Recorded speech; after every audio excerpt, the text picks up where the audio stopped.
no entendemos los tiempos de Dios, pero también no hemos entendido la fiesta del Señor, en el cual el Nuevo Testamento dice que son sombras proféticas de cosas por venir.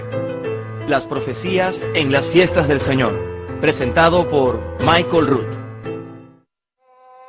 Shalom, les habla Michael Root desde los jardines de Ofel en Jerusalén. Esta antigua ciudad ha sido testigo de una gran diversidad de prácticas religiosas, desde los sacrificios humanos ofrecidos por los cananeos a Astarte, la diosa de la fertilidad, a las oraciones de los musulmanes que actualmente ofrecen a diario a Allah. Ni siquiera los judíos o los cristianos, que se supone que afirman ambos adherirse a las mismas escrituras, rara vez concuerdan en sus interpretaciones. En medio de esta confusión, es que no existe un maestro que posea la autoridad necesaria como para desvelar la religión creada por el hombre con el fin de mostrarnos el verdadero corazón de nuestro Creador. Estoy convencido de que dicha voz ha hablado y es, sin duda, el rabino judío más famoso que jamás ha existido hasta hoy. Pero pocos de aquellos que afirman seguir su sabiduría entienden en realidad lo que enseña respecto a la Torá, los 5 libros de Moisés, que tanto los cristianos como los judíos tienen al principio mismo de su libro sagrado. Quisiera presentarles a mi rabino favorito, Yeshua, que nos ofrece su interpretación de la Torá y que se aplica por igual a los judíos y los cristianos. Únese a nosotros en los estudios de televisión de Lester Sumrall, donde esta presentación sobre las profecías en la fiesta del Señor fue grabada por el Club de la Profecía. Esta es la Profecía Bíblica 201. Ahora, veamos el episodio número 16 de la serie de 26 partes sobre las profecías en la fiesta del Señor. La gracia, licencia para violar la Torá, Dios no lo quiera. ¿Se ha cumplido toda la Torá y los profetas? No. Solo si no hemos leído nunca la Torá y los profetas, podemos decir que sí, que se ha cumplido la mitad de la Torá y los profetas. Efectivamente, la mitad se ha cumplido. El Mesías ha venido como el siervo sufriente. Pero, ¿se ha cumplido la venida del Mesías como un rey que gobierna y ha conquistado?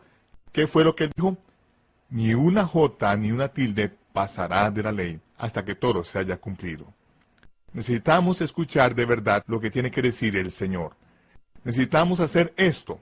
Y fue por eso que Él dijo, cualquiera que quebrante uno de los mandamientos muy pequeños y así enseñe a los hombres muy pequeños será llamado.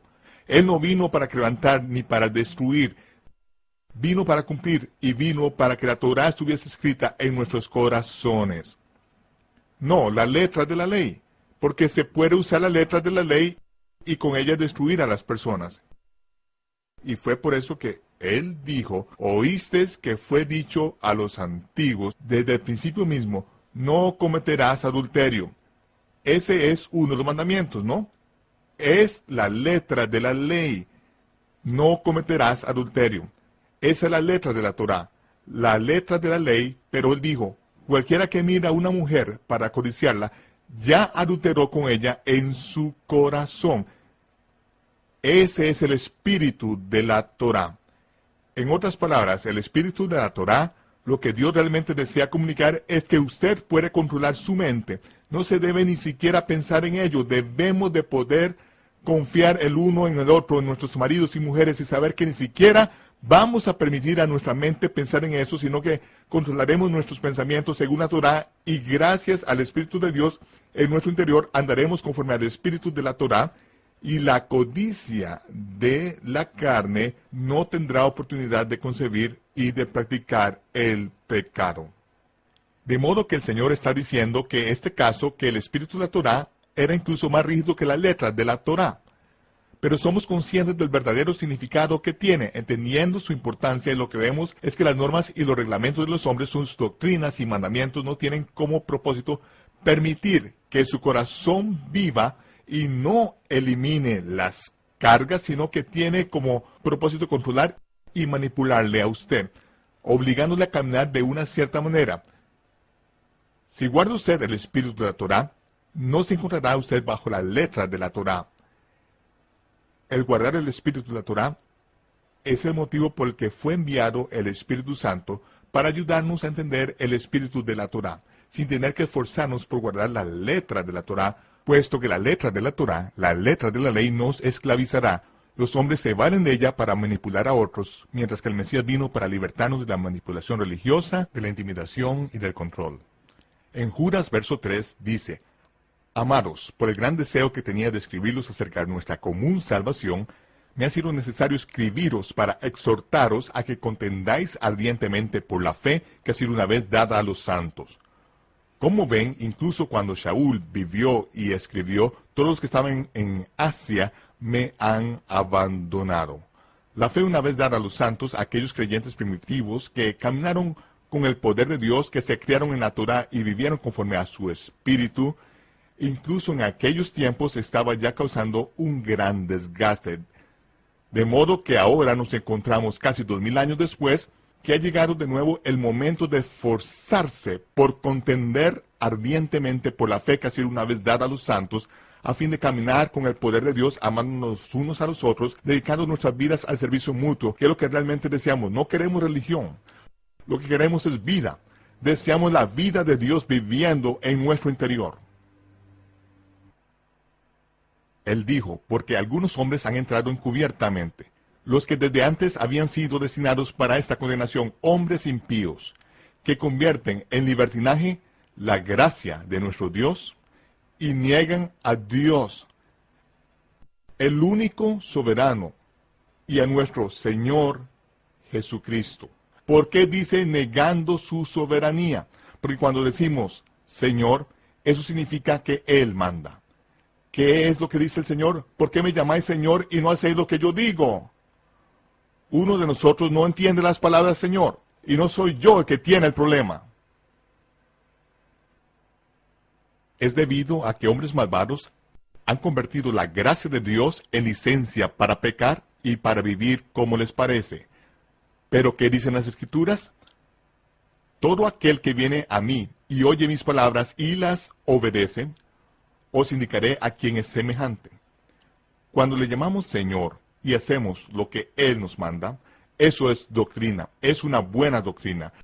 La doctrina no es sentarse en un banco y creer, es lo que hacemos.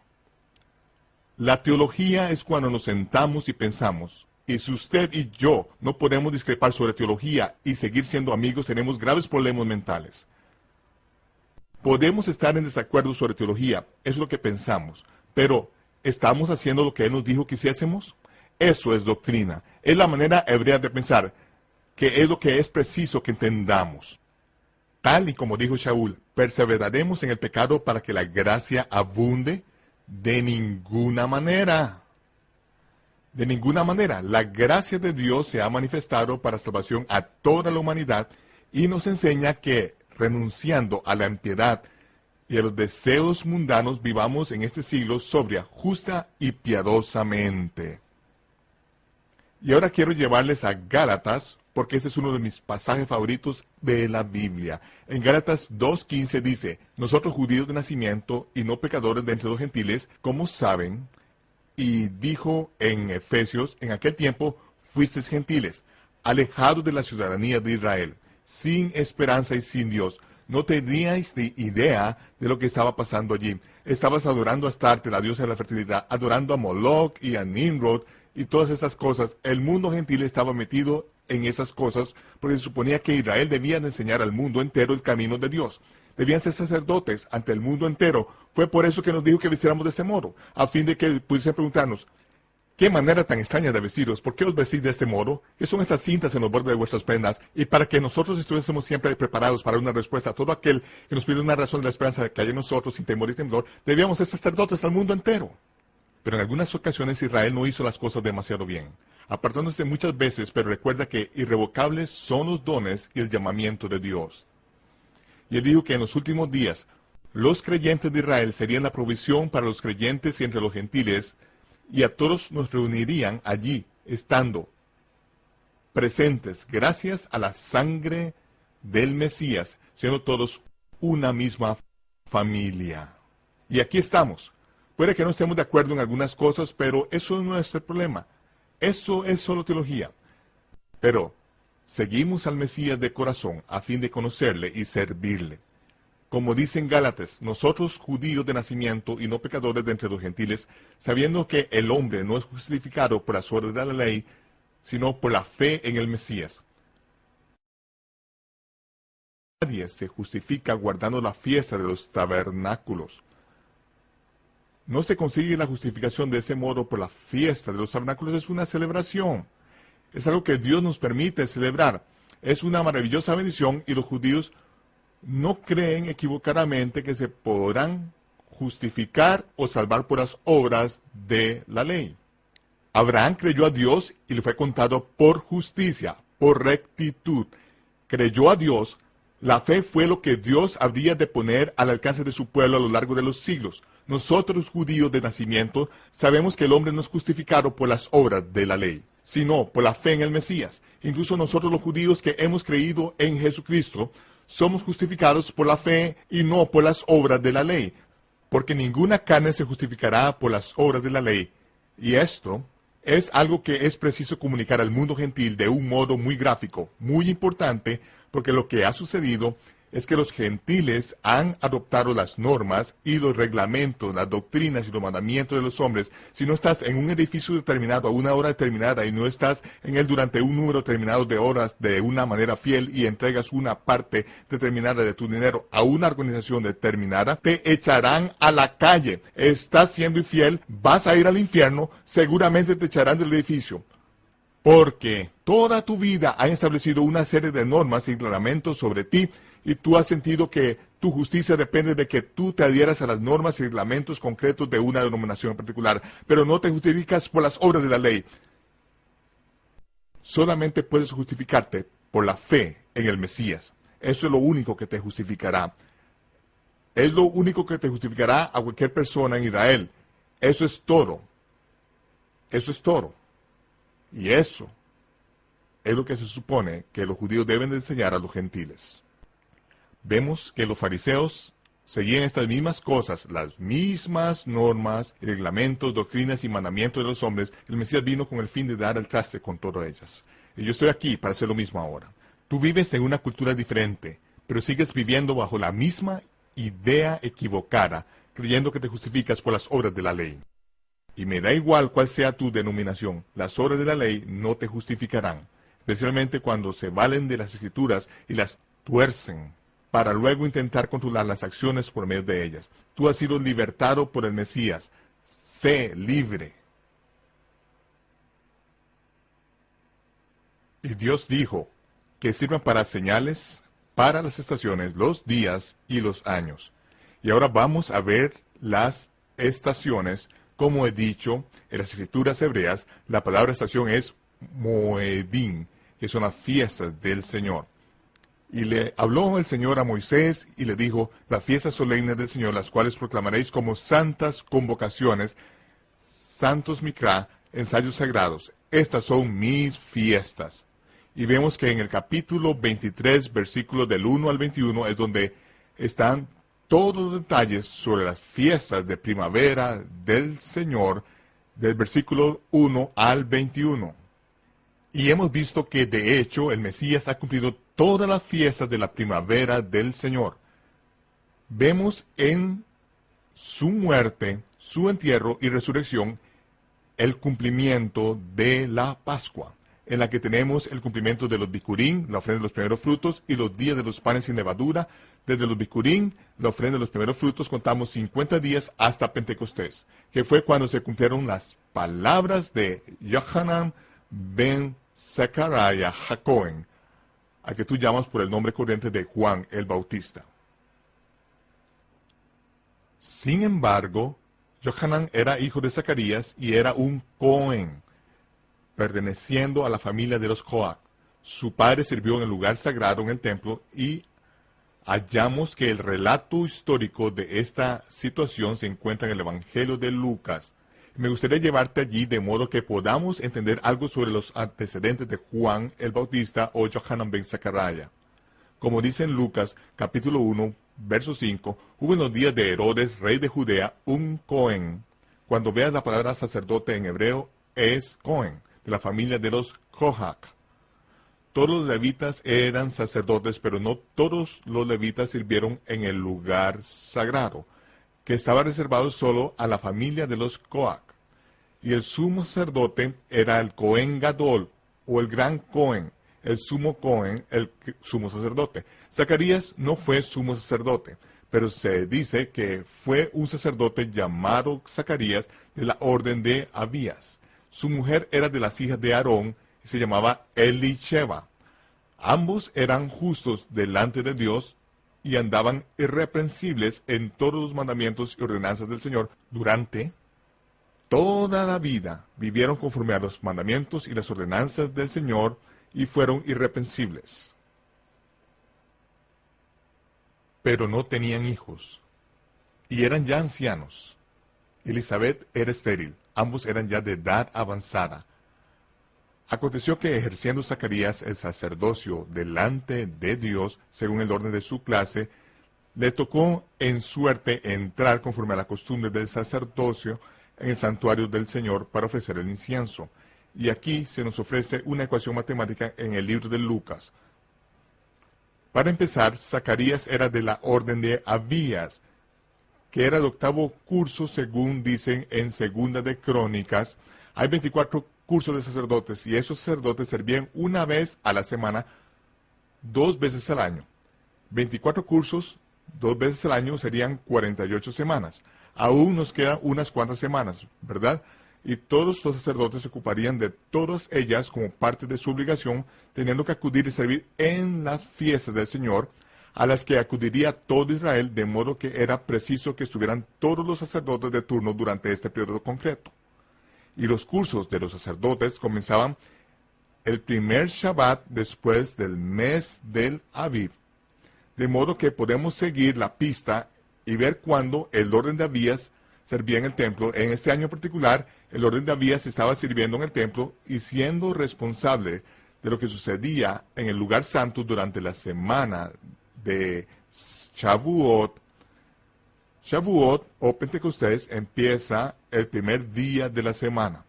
El orden de Abías empezaba allí mismo, en el mismo momento del Shabbat, y en ese momento eran responsables de todo lo que sucedía en el templo durante este periodo de tiempo. Zacarías era ya bien anciano, y también lo era su mujer Elisheba. Ella era estéril. Como ves, a pesar de guardar los mandamientos del Señor, de ser irreprensibles, el pueblo lo llamaba estéril, la cual era un insulto, porque las Escrituras dicen que si guardamos los mandamientos y las ordenanzas del Señor, llevaremos fruto. De modo que pensaron que algo estaba mal, que debía de existir algún pecado oculto, pero a pesar de ello, el testimonio del mundo era que el matrimonio era irreprensible. Zacarías era ya anciano, y según el orden de Abías, estaba sirviendo en el templo, y dice que le tocó en suerte entrar para cumplir su oficio sacerdotal, que consistía en quemar el incienso en el lugar sagrado. Este honor solo se concede a un hombre una vez en su vida. Solo una vez, y quemaba el incienso sobre el altar del incienso. Eso era todo lo que podía hacer. Zacarías es ya un anciano y no había estado nunca en el lugar sagrado para quemar incienso sobre el altar del incienso. Dice, toda la familia del pueblo estaba afuera orando a la hora del incienso. Aquella era la hora misma en que se quemaba el incienso sobre el altar en ese día solemne de Shavuot de Pentecostés. Ya Zacarías le había tocado en suerte. Este anciano al final de su vida logra por fin entrar a quemar incienso sobre el altar del incienso, de modo que cogen el brasero y se colocan ante el altar para quemar incienso. Al acercarse y entrar en el lugar sagrado, no había ningún otro sacerdote con él. Toda la multitud del pueblo, los cientos de miles de personas estaban afuera, abarrotadas en el monte del templo, y todos estaban orando en silencio, mientras Zacarías, el anciano sacerdote, entraba en el templo. Al hallarse en el interior, a la derecha del ángel del incienso, el ángel Gabriel apareció ante él. Y Zacarías se echó a temblar. Aquello era algo que no sucedía todos los días, ni cada año. Y a este hombre solo le sucedió una vez en toda su vida. Al entrar en el templo se le aparece un ángel, y los ángeles no aparecen por todas las esquinas de las calles de Jerusalén cada semana. Así que está temblando, se siente atemorizado, y el ángel le dice de inmediato: Zacarías, no temas, porque tu oración dará a luz un hijo. Elisheba dará a luz un hijo y le pondrás por nombre Juan. Irá delante del Señor, y él, delante de él, con el espíritu y el poder de Elías. Ahora, el ángel, como vemos, se identifica y le dice: tu oración ha sido oída y vas a tener un hijo. La verdad es que hacía mucho que Zacarías había dejado de pedir por un hijo en oración. ¿Por qué? Porque responde: ¿en qué conoceré esto? Porque yo soy viejo y mi mujer es de edad avanzada. Se le ha pasado ya la edad en que pueda concebir, así que parece que ha llegado un poco de retraso, Gabriel. ¿Cómo voy a saber esto? No creo que hubiese orado pidiendo un hijo durante muchos años, y daba la impresión de que no había esperanza y que se iba a morir sin tener descendencia. Pero a pesar de ello, Dios tenía un plan y le envió a un ángel para decirle: tu mujer va a tener un hijo y va a venir con el espíritu y el poder de Elías, y va a preparar el camino para el Mesías que ha de venir. Bueno, contestó: ¿en qué conoceré esto? Porque yo soy viejo y mi mujer es de edad avanzada. El ángel Gabriel se colocó ante él y le dijo: mira, yo soy Gabriel y estoy en la presencia del Dios Todopoderoso y he sido enviado para darte este mensaje.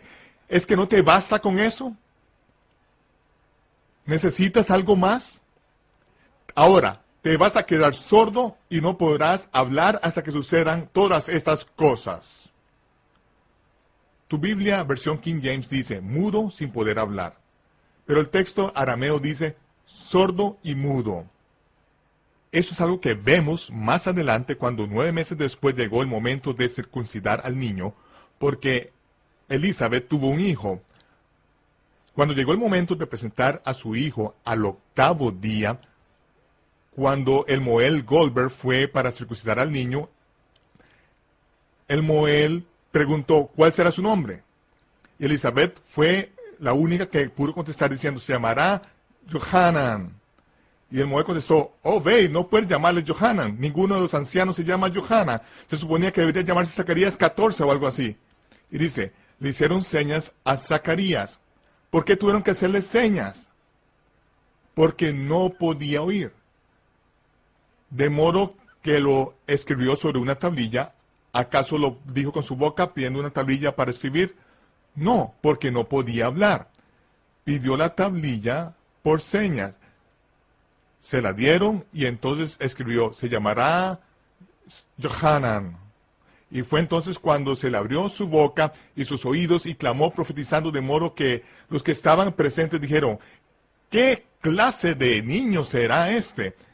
Y hubo gran clamor por toda la región montañosa alrededor de Judea, y esta fue la ocasión solemne.